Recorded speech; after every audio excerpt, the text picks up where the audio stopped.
So today we are in USJ. Right. Thana, Yes. introduce your shop to the audience, man. It's always plus performance. Plus Performance. So as you all may or may not be aware, Thana, my good friend and colleague, also happens to be running a workshop.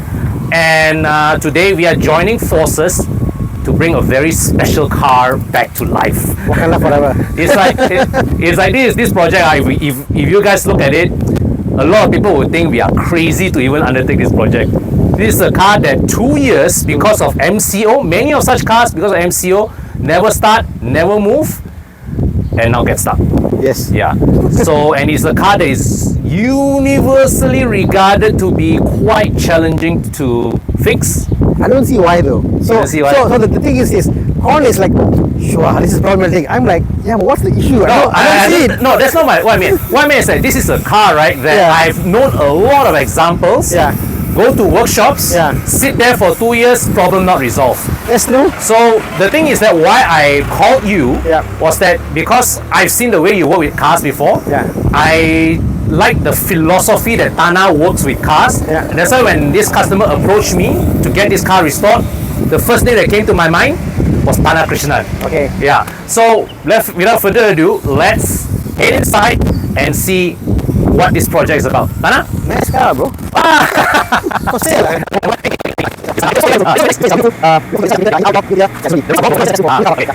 An E24 628i. Yeah, so a lot of these cars have gone to workshops. These cars have a reputation of being not cheap to fix, but I know Thana is probably going to be able to flip that script with it. Right. Alright, so this car has been here for a day. Yeah. This was towed from the owner's house from KL. Thana's team took it in. You guys had a look at the car. What's your initial assessment? It's pretty okay. I mean, the thing was when Con called me to do this car, my clause to Con was this: there'll be parts of the car that is expensive to buy. Yeah. Parts like fuel pump, things like things are very particular for the car itself. Yeah. Now, if your owner wants it to be like, I want to be really original, the same model, same spec, whatever, that'll be hard because the moment the car sits in the hoist, this is money already. For me, the car comes in, the company must be done and out of there in a couple of days. Correct. Or the work we are committing for today is done for today itself. Out next car. Yes, that's the my shop philosophy is that I only want one hoist. Yeah. And I don't want to put another hoist in for time being because I don't want too much of sections. Correct. Any point in time, you work on 2 or 3 cars. Yeah. Then for the day, it's out. Yeah. That's it. Yeah. So for this car, let's say something comes out, an issue. Let's say a valve, a fuel float, or fuel filter, or whatever it is, or radiator. Yeah. If we can make it better with the original BM part, Yeah. so original BM part that's newer, better. Yeah. Let's go for that. If the owner is okay with that philosophy, I'm game. Because why? I think it's always good to reflect on what was the intention of BMW. When you make a part back then, you make it as good as possible back then. Yes. You know, so if you're okay with that, you know what? Any car you bring in, 36, 39, 46, 90, 92, whatever it is, it can always be made plus performance better. Tagline.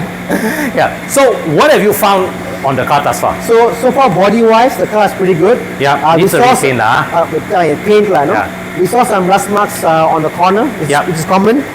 These cars, older cars, we get to, the water kind of comes here, the water channel, as you see in the Horn's videos, the water comes through. Yeah. This one is smart because I see, I got a feeling for with the 202, they saw the water comes through the channels and it's parked there, it gets stuck, and the car will rust on this side here. Alright. I got a feeling on these cars, they made a decision to make the channel as wide as possible so the water flows through. Thana, you see these holes here? Yeah. It's actually, do you think it's for water to go in or to come out? Which hole? These two vents here. Air. Yeah. Air. It's an air vent. Okay. See, whatever it is, the water can't go up this way. Yeah. So in a computer, even in the worst scenario, how water can go through, and no matter how bad it is, it can't go up this way. Correct. Like it's actually an air vent. So the way the design is that the water flows through, so you can see there's no rust here at all. Yes. Not perfect for BMW to do it, but there's small spots there with like a JB well, which I would love to be more clean because if something gets stuck there, it could be an issue. Correct. But if you go down the wheel well, this is where normally it This one here is the rust. This one got two issues. That's why mechanic shops, when they come in there, they don't use the proper pads. Yeah. And this thing gets dented. When they get dented, the top surface of the paint kind of breaks, and then it rusts. The oxidization starts. So here I've seen people have put the jack the wrong way, it has cracked before, and there are some rust spots here, and also this corner here. Here is fine, this corner. Yeah. On that side, Because here they don't jack from here lah. no, not jack, but the water flows from the car, Yeah. the wheel well. Yeah. Let's say you're driving the car, the water kind of splashes, here, okay? Mud collects here. Correct. Okay, and then it gets stuck here, the corner here. And then what happens is the mud and the water becomes rust spots here. So like, for example, car washers, like you go to a corn shop, corn shop actually takes the wheel well off, they put a jack in, and you check the stuff over here. These small little things on your car, like you go to a corn shop, you'll make sure these corners are addressed to. If not, this is what happens. You know, these are very important corners. This corner here, this corner here, are purely from the fact that mud gets stuck here, dirt, whatever, and that in a period of a week or two, they build up kind of a rust spot, and this is what happens. See all this? See all this, sir? Oh. See? All this is actually sand, dirt, that over time it's become just become rust. Yeah. Okay? So body-wise it's good. I love the fact all the chrome moldings are still intact. Yeah. A bit of dents here and there. Metal scars lah. Metal scars. And then wherever there's a rubber piece there, like this rubber piece is gone, they put a silicone there, and we probably put silicone back and change this. These parts here, for example, these rubber moldings are gone. Yeah. What I would say is find another car, maybe a Mercedes E300 or sorry 300 CE, whatever, but longer window, Longer door, right? and get their piece cut out and stick it back here. Sacrifice that car for this car, or maybe a Toyota or something longer. Something with a longer door lah, basically. Yeah. And just fix that. Other than that, the interior is currently kind of original. It's all intact, it's all clean. The seats have been reupholstered before by a third party for sure. These are not the original BMW materials of that era. Yeah. But it's nice, like, it's clean. It's nice. It's clean overall. So and if you just crank up, you'll see that. this is nice. This is nice. Everything lights up. Oh no! They disconnected the battery already. Yeah, very good. So it lights up, and they've got all this gauge over here. Yeah. Which I want to test out. There's a button there called test. Yeah. I think it kind of runs through a test. Oh sequence. yes. We had the newer BMs have this function also, but it's integrated into the cluster. Yeah. Yeah. So it's pretty cool, I know. Engine, nothing to shout about. Very basic by modern standards. Yeah. This is the M30 engine, if I remember correctly. If my knowledge serves. Inline 6 2.8. Yeah. You got a distributor cap there. Distributor. Okay. But yeah, man. These struts need to be replaced. There's Murali there. Hi Murali. I'm Rally. There. Yeah. And things like, for example, radiator. Radiator, if it's gone, well, if it's too expensive, you can always go for race spec radiators, which cost a bit more, but they're more efficient. Yeah. And they can custom make the proper size, you know. Because at the end of the day, right, what you want is the radiator that is able to effectively channel the heat out from the engine and I mean, if you think about all the race cars out there, go Sepang, you think the radiators all are stock? No, they're not. No, they always go and custom make to fit the size. So it's a thin space they have there, but depending how you go with it, and you'll see what happens. And like even for the fan, for example, let's see that. You know, Thana, I'm not sure whether this applies to the E24, but I've worked on an E30 where we learned that for the manual and automatic transmission, right, the radiators are different. Yep. Because for automatic transmission, you need to allow the piping for the ATF to go in for the radiator to cool the ATF as well. Right. Yeah. Normally on the bottom left corner of the radiator, there is there be like a cooling system for the more modern one. The heat exchanger is no longer there. No more. So Thana, what needs to be done? The plan for today is get the car started. Battery, wiring, fuel, plugs. Get the car started, and then once the car is moving up and down, you drive it and see. First order of priority after that, I think, is the rear arms. The rear arms look a bit short. So if we can sort that out, I think we can kind of give the car back to the owner. Let him drive the car a bit. Get a feel for the car, and then decide next steps for the car. You know, the next phase will be the bodywork lah.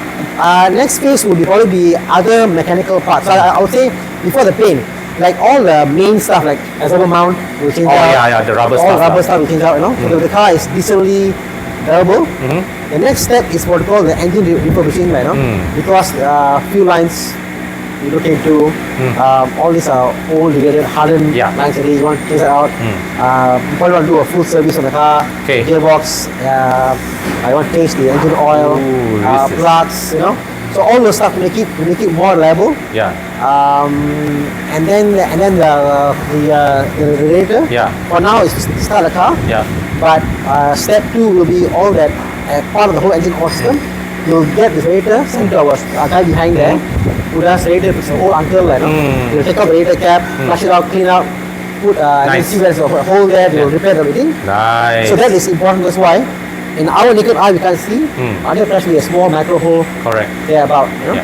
So I can show you a video later, Yeah. but basically you can see how it leaks and you won't see the leak. So this is the guy, for example, looking out the radiator tank itself, and then you'll see that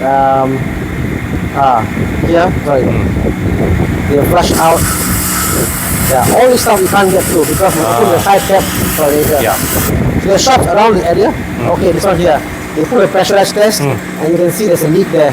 Small leak. Yeah. So all this micro hole they will fix up when they do the Nice. radiator pressure. Nice. Nice. And the good thing about this area that I'm in now, Yeah. a lot of community. It's a very strong car workshop community here. community, Yeah. and they help, and they all do different stuff, whether it's injectors, whether it's welding, whatever. Yeah. I just walk down somewhere, hey, Somebody is doing well, something that. hey, help me to machine this. Yeah, So around the yeah. area itself, I can machine stuff, I can do welding, I can do this, I can Beautiful. later, so it's a very industrial area. Yeah. Hey, Thana, check this out. Yeah. This is the OBD port, right? Yes, correct, yeah. OBD You got the what? Yeah, You got the plug. Have to. Oh. E36, the first one is OBD one. Yeah. So this is the same. It's the same one, because E39 Yeah. also has this also. Yeah. All right. That's how you scan lah. Oh, sweet man. Have you plugged this in yet? Oh. It'll be interesting. It'll be interesting to see. Correct. Yeah. So that's about it. Whatever that's failed, we'll buy the newer part and make it work. All possible, open and fix it. Yeah. Few things on the rear diff, I Yeah. see it open before in the past. I'm a bit scared of the rear diff, whether the rear diff is smooth enough. Yeah. Because you can't go and buy a rear diff for this car. Yeah. Well, the good thing is that the owner is very specific. He's very clear on what he wants with this car. He told me that he's not looking for a concourse condition car. He's just looking for something he can do up.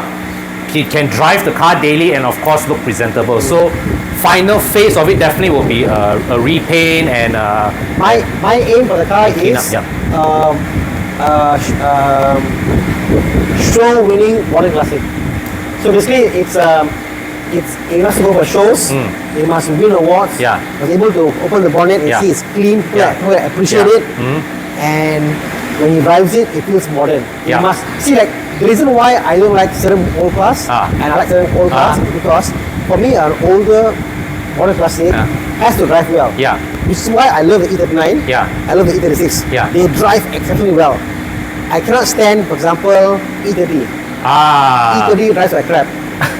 Sorry, Thomas. Okay? Whatever you say, if it's cheap enough, I don't mind playing with it, but it's a crap of a car unless you change everything to E36, You're gonna get shot, man. Race up frame, whatever, I mean, it's a good looking car. Yeah. It's a beautiful car. Yeah, but cars that I like has to be a driver's car. yeah. And then this car similarly you can make it to the driver's car pursuit. Yeah. Things like, for example, the tires. Yeah. Modern tires are way stiffer.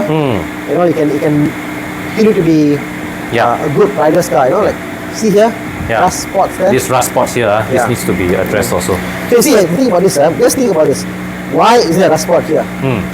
It's a corner here. That means why? Somewhere inside here, like here maybe, Yeah. water went through there.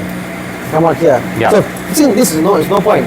Well, open this, get to the inside part and fix that Yeah. before getting here. Correct. And people also forget that they just fix the outside layer, they sand A off, lot, yeah. but they forget why it came in the first place. I've seen a lot of shoddy rust repair work whereby they just sand it down, they putty over it, cover it, but it's not, you're not addressing the rust at the cause, right? The cause of the rust is still in there and it's still ready to rear its ugly head again. Correct. So that's why I really like the way Thana runs this place here, is because he doesn't just treat the symptoms, he actually takes the time, the effort to attack the root cause, and that for me as a car guy, I'm really impressed with that, and that is why I trust. Check it out. What is this? So this is a latch for this. Oh. So in the event of a head-on collision, this thing will not slam up and injure your It will actually catches. catch there and crumple up. Look at this. Oh, cool. Because it latches here, ma. Here, correct. Here, so it's sort of like it holds the bonnet there. Yeah, Very it cool. It gives you a crash crumple zone effect. Okay, thanks, Thana. Let's get this car running. Yep. By today. Okay, so a day has passed, right? And Thana told me yesterday that the car now can start. It's just that it's not a straightforward process. You see, because there's an issue. There are some minor wiring issues happening with the car, so we can't start it from the ignition switch. So the crew can. Okay. So you're gonna have to do it the MacGyver way lah. Yeah. Okay, come.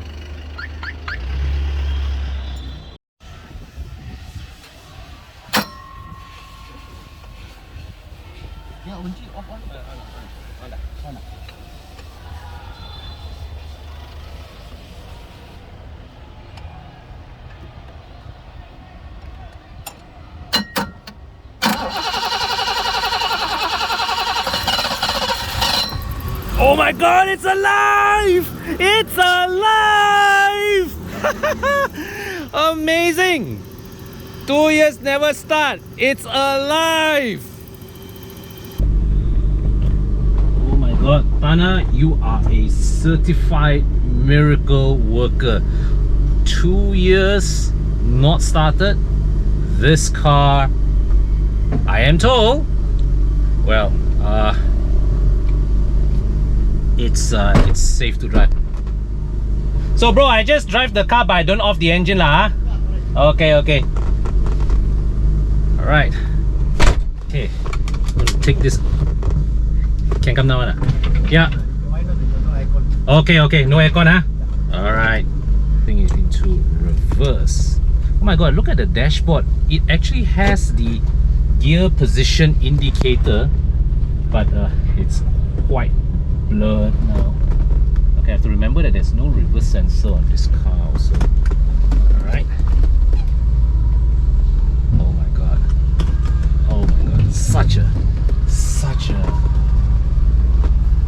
So much excitement, man. Alright. And the gear selector moves with such smoothness. Oh, I love it. Alright, just rolling along at idle speed.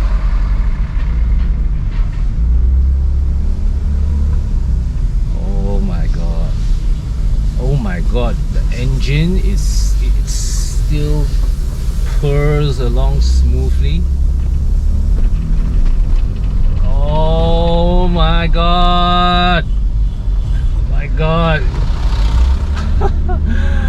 Oh, this is a dream. And the ride is still beautiful. The ride is fantastic. Oh my god. Wow, the way the engine revs, still smooth. Suspension still rides beautifully, although we know it's worn, but oh my god, I am just absolutely blown away by the fact that Thana and his team got this car fired up after just 1 day working at it. There's still a lot to be done, right? What we have found is that a lot of the rubber parts need to be replaced, the fuel hose needs to be replaced, the fuel pump is working but it's leaking, that needs to be replaced as well. Some relays, the wiring of this car needs a bit of reworking, but it's amazing that it drives, you know. And the engine still has quite a bit of life left in it. I I am beyond thrilled at the outcome. This is lovely. This is absolute fantastic. Right. This is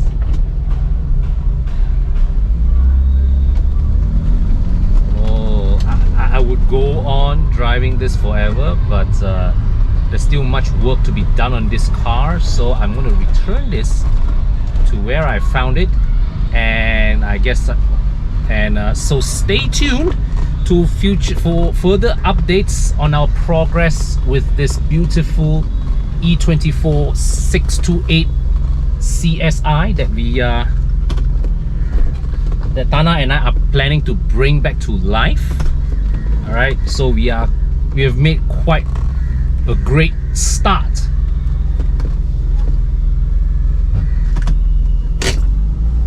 And now let's see how far we have to go to finish up the project. Our windows work, right? Awesome, our windows work.